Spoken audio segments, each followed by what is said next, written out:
Barcha o'zbek xalqining yuragini larzaga solgan yana bir yomon xabar e'lon qilindi. Assalomu alaykum, hurmatli tomoshabin. O'zbek shou-biznesi olamida yana bir yomon xabar tarqaldi. Hurmatli tomoshabin, video rolimiz ostida bir dona like hamda podpisatsiya tugmachasini bosib qo'yishni yodingizdan chiqarmang.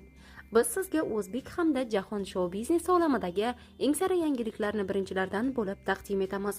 Ijtimoiy tarmoqlarda har doim faol bo'lgan blogerlar oilasi afsuski bugun yomon xabarni o'z kuzatuvchilariga bo'lishdi.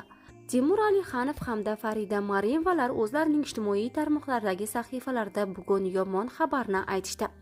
Timur Alixanov birinchi navbatda ijtimoiy tarmoqlardagi faolligi bilan mashhurlikka erishdi.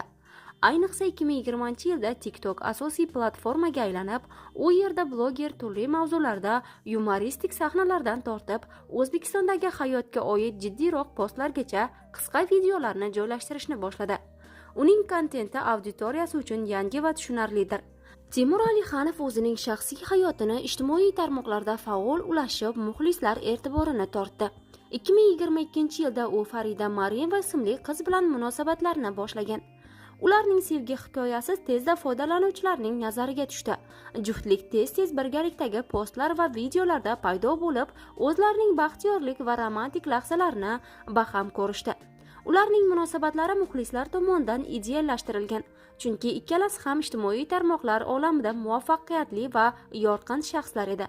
Ko'pincha ular birgalikda suratga tushishar, challenjlarda ishtirok etishar va o'zlarining ikkinchi yarmi deb qo'llab-quvvatlash va muhabbat topish qanchalik muhimligini muhokama qilishardi.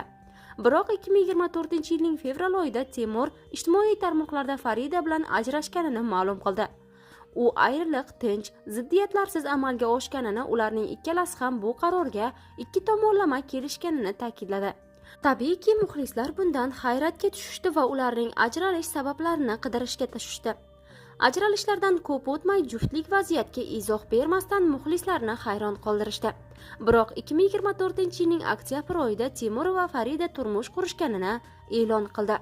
Ular Xivada to'y qilishdi va bu ko'pchilik uchun kutilmagan hodisa bo'ldi. To'ydan so'ng ular o'z obunachilariga Toshkentdan xonadon sotib olganliklarini va birgalikda uylarini jihozlashga kirishganini ko'rsatishdi.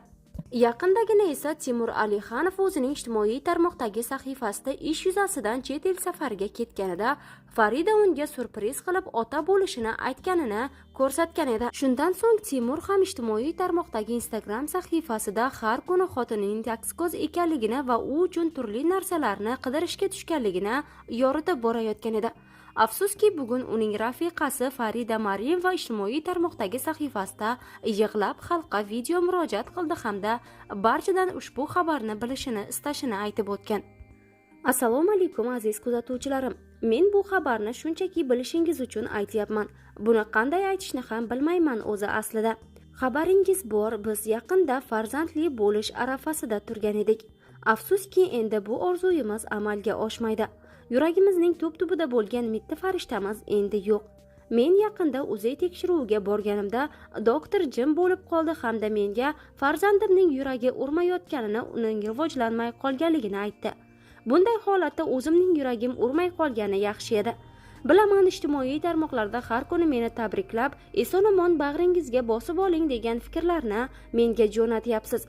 Men endi bunday yozishingizni istamayman va shuning uchun buni bilishingizni xohladim. 3 oylik bo'lgan farzandim endi nobud bo'ldi. Uning yuragi urmay qoldi.